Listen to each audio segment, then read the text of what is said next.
नमस्कार. कराडाच्या विकासासाठी निधी आणण्याची स्पर्धा सुरू आहे. राजकीय लोकांमध्ये जरी स्पर्धा सुरू असली तरी एकंदरीत कराड शहरासह तालुक्याचा सर्वांगीण विकास होणार यामध्ये तीळ मात्र शंका नाही.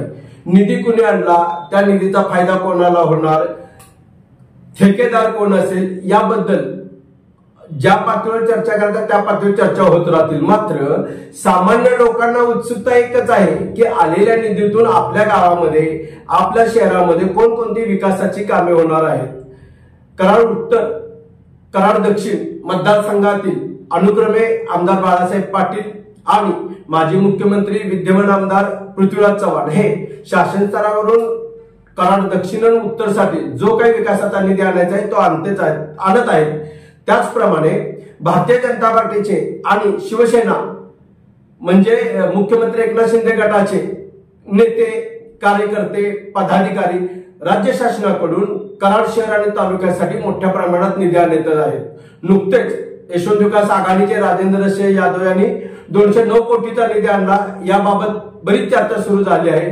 तत्पूर्वी 96 कोटी डॉक्टर अतुल भोसले यांनी छत्रपती शिवाजी स्टेडियमसाठी आणले.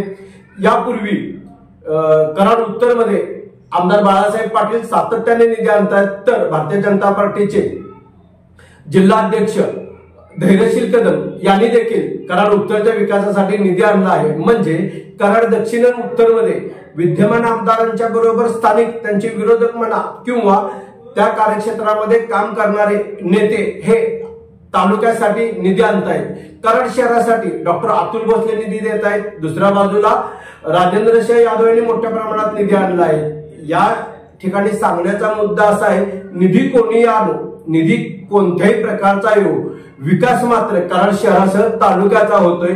याबाबत नागरिकांच्या मध्ये, लोकांमध्ये अत्यंत समाधानाचे वातावरण आहे. चर्चा सुरू असतात. मग राजकीय फायदा कोणाला होईल, तोटा कोणाला होईल किंवा आलेल्या निधीचा राजकीय फायदा कोण कसा उठवू शकेल किंवा कोणाला कसा फायदा होऊ शकेल याबद्दल चर्चा घडतील, चर्चा होत राहतील.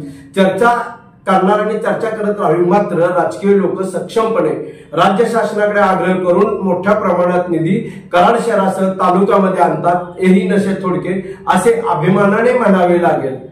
धन्यवाद.